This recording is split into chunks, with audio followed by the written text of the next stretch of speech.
16 सितंबर को कैबिनेट की मीटिंग होने जा रही है और उसके लिए आपको मालूम है कि किस तरीके से शहर को सजाया जा रहा है। मराठवाड़ा मुक्ति संग्राम का दिन भी वो कार्यक्रम है। लेकिन मंत्रिमंडल की बैठक की मांग यहाँ के मराठवाड़ा के लोग इस वजह से करते हैं कि उनका ये उम्मीद रहती है कि सरकार मराठवाड़ा के ऊपर भी ध्यान दे करके, क्योंकि महाराष्ट्र के अंदर सबसे ज़्यादा दुर्लक्षित अगर कोई क्षेत्र है तो वो मराठवाड़ा है। पश्चिम महाराष्ट्र अपनी मनमानी कर लेता है, विदर्भ अपनी मनमानी कर लेता है, मराठवाड़ा के साथ हमेशा से ही सौतेला सुलूक रहा है। इससे पहले की जो कैबिनेट मीटिंग हुई थी वो 2016 के अंदर हुई थी और 2016 के बाद अब 2023 को ये कैबिनेट मीटिंग हो रही है। महज चंद महीने इलेक्शन से पहले हमने 2 महीने पहले ही मुख्यमंत्री को एक पत्र लिखे थे और ये मांग किए थे कि यहाँ पर एक विशेष कैबिनेट मीटिंग ली जाए करके और मराठवाड़ा के जो बहुत सारे प्रश्न है उसका निराकरण किया जाए करके। वो अब होने के लिए जा रहा है। लेकिन कैबिनेट मीटिंग का मतलब ये नहीं होता है कि महज आए यहाँ पर पूरे शहर को चकाचक कर दे, चंद घंटों के लिए आप आए, करोड़ों रुपये का फजीता करें और वापस चले जाए और यहाँ पर सिर्फ आश्वासनों की एक लिस्ट लंबी चौड़ी बनाकर यहाँ से निकल जाए। उनके जितने भी भक्त हैं वो तालियां बजाए, डांस करें, नाचे, गाए, हंसे कि देखो इतने क्या क्या चीज़ें हमारे को मिल गई है करके। अब हमने 2016 के अंदर जो कैबिनेट मीटिंग यहाँ पर हुई थी, उस कैबिनेट मीटिंग के अंदर क्या क्या फैसले लिए गए थे और उसमें से कितने काम हुए हैं, कितने काम को बिल्कुल शुरुआत ही नहीं हुई है और कितने काम पूरी तरीके से भूल गए हैं। तो हमने इसके ऊपर पिछले कई दिनों से हम इसके ऊपर मेहनत कर रहे हैं। हर डिपार्टमेंट हेड से हम बात कर रहे हैं, जिन जिन डिपार्टमेंट के ताल्लुक से निर्णय लिए गए थे और इस नतीजे के ऊपर पहुँचे हैं कि अब जब 16 तारीख के दिन ये मीटिंग होगी तो 16 तारीख की मीटिंग के अंदर आपको ये समझ में आएगा कि पूरा कैबिनेट यहाँ पर आएगा और बेहिसाब आश्वासन हमारे को देकर जाएगा।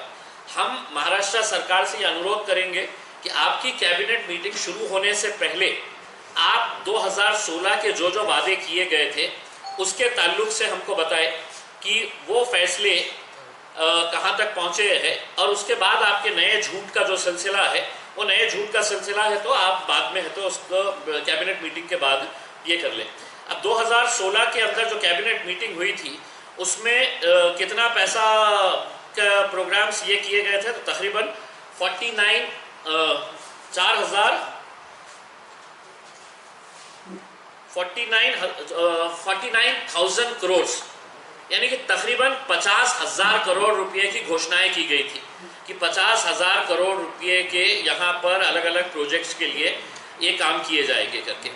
अब आपको शुरुआत से हमने एक एक पॉइंट लिए हैं उसमें और हम चाहेंगे कि हम ये सरकार को भी देंगे और सरकार ने इसके ऊपर एक एक पॉइंट वाइज अगर जवाब दे और मैं आपके ज़रिए अनुरोध करना चाहूँगा कि ये हम आपको भी PDF के ज़रिए ये पूरा है तो हम आपको दे रहे हैं ताकि आप जब प्रेस कॉन्फ्रेंस में बैठेंगे तो उनसे एक एक पॉइंट आपके लिए हमने आसान करके दे दिए हैं कि हर एक ने एक एक भी अगर सवाल करा तो आपको पता चल जाएगा कि झूठ का कितना बड़ा फलीदा यहाँ पर है करके।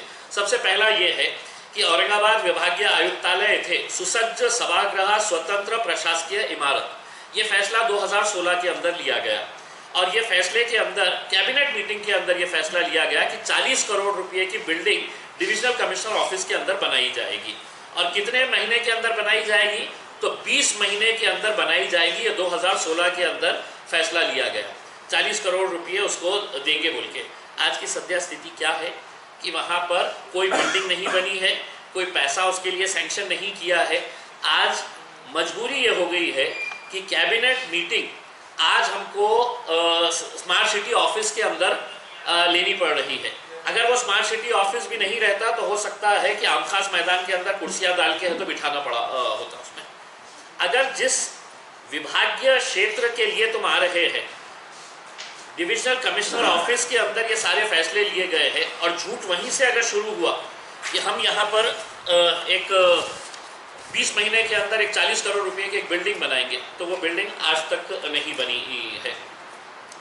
दूसरा ये है कि तुम दूसरों का तो छोड़ दो, मैं विशेषकर भारतीय जनता पार्टी के तमाम नेताओं से, दो केंद्रीय मंत्री है, एक राज्य के मंत्री है यहाँ पर, गोपीनाथ मुंडे साहब का क्या योगदान रहा है भारतीय जनता पार्टी को बढ़ाने के अंदर, ये इसके अंदर कहीं पर भी कोई दुमत नहीं है। हमारे राजनीतिक पार्टी से नहीं है, हमारा मतभेद है, लेकिन एक लोक नेता था। उनके नाम के ऊपर डॉक्टर बाबा साहेब अम्बेडकर मराठवाड़ा विद्यापीठा अंतर्गत लोक नेते श्री गोपीनाथ मुंडे राष्ट्रीय ग्राम विकास संस्था यानी कि नेशनल इंस्टीट्यूट एक गोपीनाथ मुंडे साहब के नाम के ऊपर बनाने का फैसला लिया गया था। 2016 के अंदर इसको ये टोटल जो नेशनल इंस्टीट्यूट था, बड़ी ही गाजे बाजे के साथ उसको कि क्या क्या कोर्सेज रहेंगे और नेशनल लेवल का इंस्टीट्यूट रहेगा, तो इसको 279 करोड़ रुपीस का ये प्रोजेक्ट था कि हम गोपीनाथ मुंडे साहब के नाम की एक नेशनल लेवल एक संस्था हम बनाने वाले हैं करके 2016 के अंदर। उसमें से 12 करोड़ रुपये 14 कोटीला मंजूरी देण्यात आली, यानी कि 280 करोड़ के करीब समझ लीजिएगा। उसमें से 14 करोड़ रुपये को ही सैंक्शन दिया गया और ये संस्था शुरू करने के लिए आज तक महज 4 करोड़ रुपये दिया गया। 280 करोड़ में से 12 करोड़ सैंक्शन किए और 4 करोड़ रुपये दिए कि तुम ये संस्था स्टार्ट कर दो करके। अब 4 करोड़ के अंदर एक नेशनल लेवल की इंस्टीट्यूट कैसी स्टार्ट होगी, तो हमने इसकी जानकारी निकाले, पूरा रिटर्न के अंदर मंगाए। एक भी वहाँ पे इस गोपीनाथ मुंडे राष्ट्रीय ग्राम विकास संस्था के अंदर एक भी फुल टाइम स्टाफ नहीं है। तो यूनिवर्सिटी क्या कर रही है कि 10 टेम्पररी स्टाफ को लगाए हैं और बाकी जो है उनको आवरली बेसिस के ऊपर बुलाते हैं। उसमें इतने अच्छे अच्छे कोर्सेज के नाम दिए हुए हैं कि हम ये कोर्स चलाने वाले हैं, वो कोर्स चलाने वाले हैं कॉलेज में। तो अब आप देखिएगा कि 280 करोड़ में से 4 करोड़ रुपये उनके खुद के अपने नेता, जिनकी सरकार महाराष्ट्र के अंदर भी है और केंद्र के अंदर भी है, तो आप इससे अंदाज़ा लगा सकते हैं। तीसरा, औरंगाबादला जागतिक वारसा शहर म्हणून घोषित होण्यासाठी प्रयत्न। ये कैबिनेट मीटिंग 2016 के अंदर क्यों किया गया कि औरंगाबाद को एक वर्ल्ड हेरिटेज सिटी के दर्जा मिलना चाहिए करके, क्योंकि यहाँ पर मलिक अंबर ने 1610 में औरंगाबाद शहर बसाए। फिर यहाँ पर बीबी का मकबरा है, पंचकी है, नहरे अंबरी है, 52 दरवाजे हैं, सुनहरी महल है और बहुत सारी ऐसी चीज़ें हैं जिसकी वजह से ये फैसला लिया गया कि हम इसको एक हेरिटेज सिटी का है तो दर्जा दिलाएंगे। अब हमने ये पता किया कि कम से कम ये दर्जा दिलाने के लिए तो कोई पैसा खर्चा नहीं होने वाला है, इसके लिए सिर्फ एफर्ट्स लगने वाले हैं। टूरिज़्म डिपार्टमेंट से बात करें तो टूरिज़्म डिपार्टमेंट का कहना है कि सर आज तक हमारे को कोई प्रस्ताव इस तरह का आया ही नहीं है। उनका कहना है कि महानगर पालिका ने प्रस्ताव तैयार करना और वो टूरिज़्म डिपार्टमेंट को देना, फिर टूरिज़्म डिपार्टमेंट उसको ऊपर फॉरवर्ड करता है। तो महानगर पालिका ने आज तक इस शहर को हेरिटेज सिटी का दर्जा नहीं मिला। किसी भी शहर को जब हेरिटेज सिटी का दर्जा मिलता है तो सेंट्रल गवर्नमेंट से हम एडिशनल फंड्स ला सकते हैं for the preservation and conservation of heritage monuments. Central government इसके लिए फंड्स देती है। तो सिर्फ घोषणा हो गई, घोषणा होने के बाद आज तक कुछ भी नहीं हुआ है करके। आता कॅबिनेट मीटिंग म्हणजे फक्त औरंगाबादसाठी नसतं, डिव्हिजनसाठी असतं। तो तेर वस्तू संग्रहालयासाठी आता नवीन प्रशस्त इमारत, ये 2016 का फैसला है। आता नवीन प्रशस्त इमारत, अब इसके लिए उन्होंने तेर जो ये है उस्मानाबाद के अंदर, वहाँ पर एक शासकीय वस्तू संग्रहालयासाठी नवीन इमारत बांधण्याचा निर्णय घेतला कि वहाँ पर बहुत सारे जो ऐसे आर्टिफैक्ट्स है, मौल्यवान ऐतिहासिक वस्तु है, उसके डिस्प्ले के लिए, उसके कंजर्वेशन के लिए वहाँ पे उन्होंने ये फैसला लिया कि हम ये बनाएंगे करके। अब हमने सोचा चलिए उस्मानाबाद के अंदर है, कुछ ना कुछ तो हुआ होगा करके। तो फिर हमने पहले टूरिज़्म डिपार्टमेंट से बात करें तो बोला हमारे पास नहीं आता है। आर्कियोलॉजी से बात करें, फिर आर्कियोलॉजी वालों ने हमारे को बहुत अच्छी इसकी जानकारी दी। उन्होंने ये बताया है कि हमको 1 हेक्टेयर जगह, कैबिनेट का फैसला होने के बाद 1 हेक्टेयर जगह अलॉट कर दी गई। 2016 के अंदर इसको मान्यता भी मिल गई कि भाई ये अपने को ये यहाँ पर ये बनाने का है।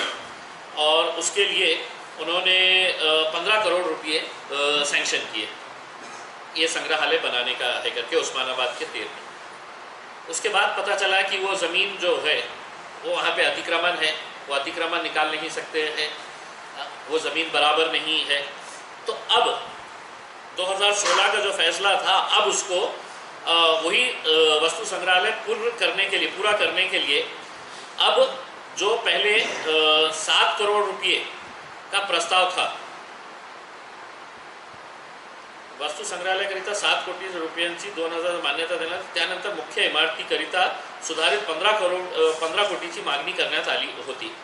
पहले 7 करोड़ रुपये दिए, उन्होंने बोले कि 7 करोड़ के अंदर नहीं बनता है, 15 करोड़ रुपये देना करके। तो 15 करोड़ रुपये का उन्होंने प्रस्ताव भेजे 2016 के अंदर कि 7 करोड़ के अंदर नहीं होगा, इतना बड़ा हमारे को संग्रहालय बनाने का है, इसको एडिशनल फंड लगेगा। आगे कुछ भी नहीं हुआ, सिर्फ ज़मीन अभी भी पड़ी हुई है। अब उन्होंने रिवाइज उसका ये तैयार करके भेजा है। जो प्रस्ताव 7 करोड़ रुपये का था, आता प्रस्ताव 7 कोटीवरून 28 कोटीवर गेला। 28 कोटी का उन्होंने एक प्रपोजल गवर्नमेंट के पास भेजा है कि अब हमको 28 करोड़ रुपये दो, 28 करोड़ रुपये के अंदर हम ये बनाएंगे करके। यानी कि 2016 का फैसला, अभी तक पैसा कितना लगने वाला है इसी के ऊपर खेल चल रहा है। फिर ये एक मुद्दा है कि जालना परिसर के अंदर, अब जालना के एक मंत्री भी आते हैं। औरंगाबाद जालना एक सीड्स का बियाने का एक बहुत बड़ा सेंटर है, बड़े बड़े हमारे पास सीड फैक्ट्रीज है।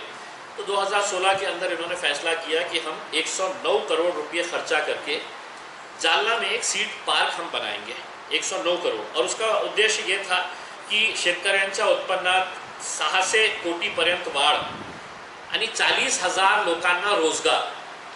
ये कैबिनेट का डिसीजन है, मैं नहीं बोल रहा हूँ।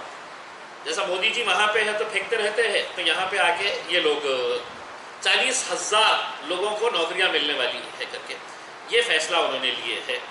और ये जब सीड पार्क बन जाएगा तो 6,000 कोटींची उलाढाल होना है, 6,000 करोड़ रुपीस की। तो ये सब के लिए अब हमने जब ये पता किए कि भाई क्या हुआ है, आज हालत ये है कि जो हमारा हब हुआ करता था, सीड्स का हब था जालना और औरंगाबाद के अंदर, आज कितने सारे चाहे वो महिको ले लीजिएगा, अजीत सीड्स ले लीजिएगा, और कौन सी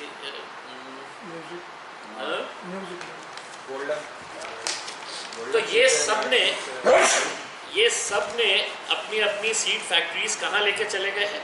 महिको, नाथ, अजीत, ये सब बड़े बड़े हैं। और बहुत सारे प्लेयर्स ने अपना इनका सीड मैन्युफैक्चरिंग जो प्लांट्स है, जो यहाँ पे वो एक्सपांड करना चाह रहे थे, वो पूरा वो तेलंगाना लेके चले गए हैं।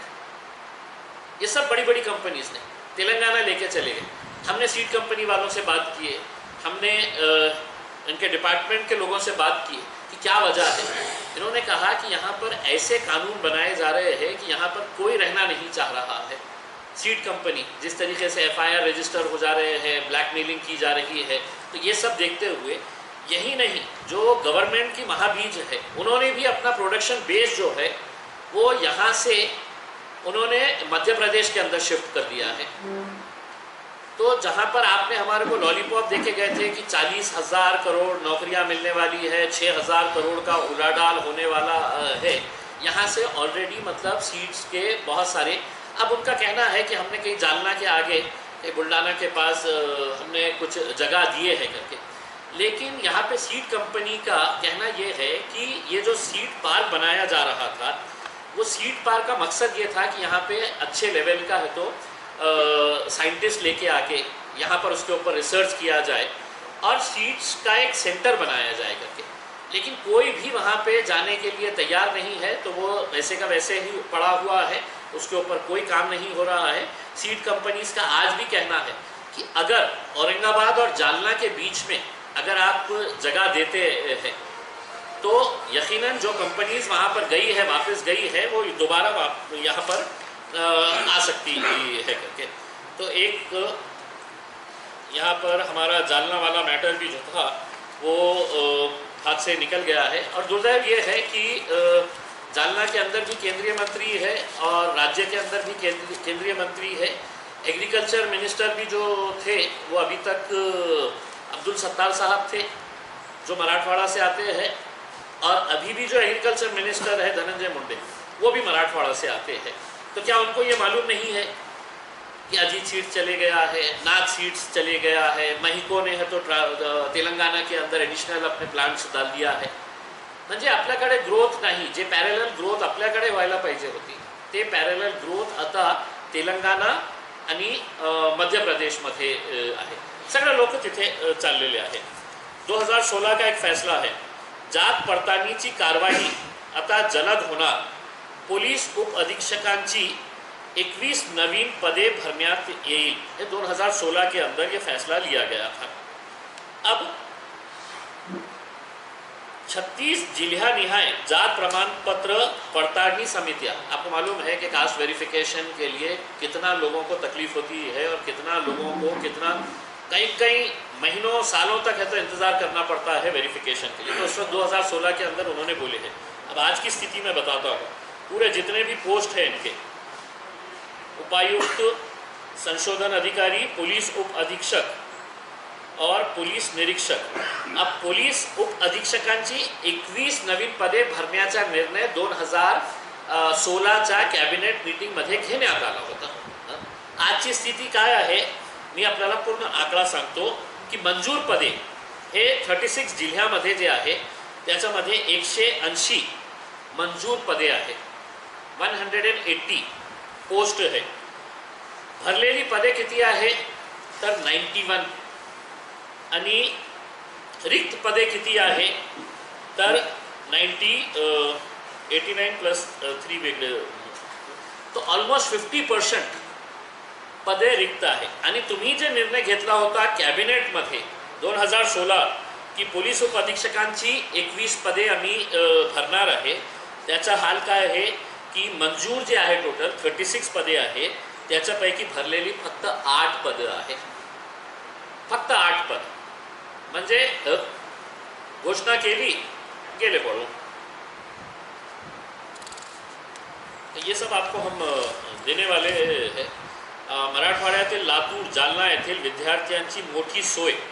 राज्यातील अधिकाधिक विद्यार्थ्यांना आता अभियांत्रिकी महाविद्यालयात प्रवेश मिळणार.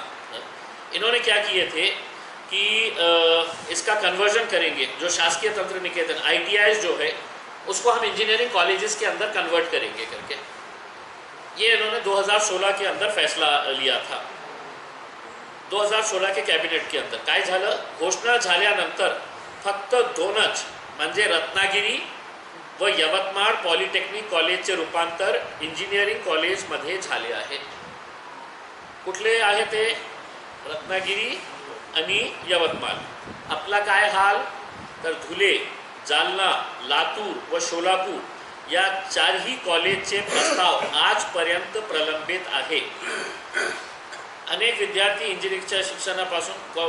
तर मला हे सांगायचे आहे, तुम्ही निर्णय घेतला होता ना की सर्व ITI आम्ही इंजिनिअरिंग कॉलेजमध्ये कन्वर्ट करणार आहे. फक्त 2च झालेले आहे. मग जे प्रस्ताव तुमच्याकडे आलेले आहे त्याच्यावर का बसलेले आहे त्याची उत्तर त्यांनी द्यावे आम्हाला.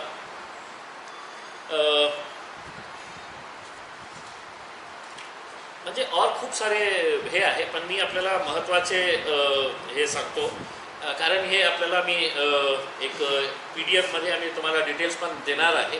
तर एक एक मुद्दा तुम्हाला घेता येईल. आता सर्वात मोठा म्हणजे मराठवाड्यात सगळ्यात जास्त दुर्दैवाने आत्महत्या होते. महाराष्ट्रामध्ये किंवा देशामध्येही सांगता येईल की सगळ्यात जास्त आत्महत्या शेतकऱ्यांचं कुठे होतं तर मराठवाड्यामध्ये होतं. आणि हे एक असा डिपार्टमेंट झालेला आहे की त्याची उच्चस्तरीय आपण ED मार्फत किंवा एक स्पेशल अँटी करप्शन CBIच्या अँटी करप्शन ब्युरो मार्फत त्याची चौकशी केली तर आपल्याला कळेल कि हे सब ज़मीन के नीचे वाला मामला है. तो जो भी ज़मीन के नीचे वाला मामला है वो टेबल के नीचे से है तो उसका रिटर्न आते रहते हैं. हे डिपार्टमेंट असा झालेला आहे. आता इरिगेशनवर खूप मोठा घोषणा होणार आहे. या मध्येही की आपण पाणी लासा आणणार, इथून आणणार, तिथून आणणार.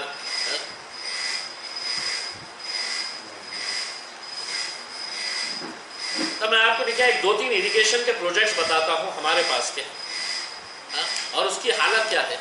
इसके ऊपर भी करोड़ों रुपया खर्च हुआ है करके मुझे बताया गया. कोणाचे इंजिनियरला बोला PWDचे कोण असेल ते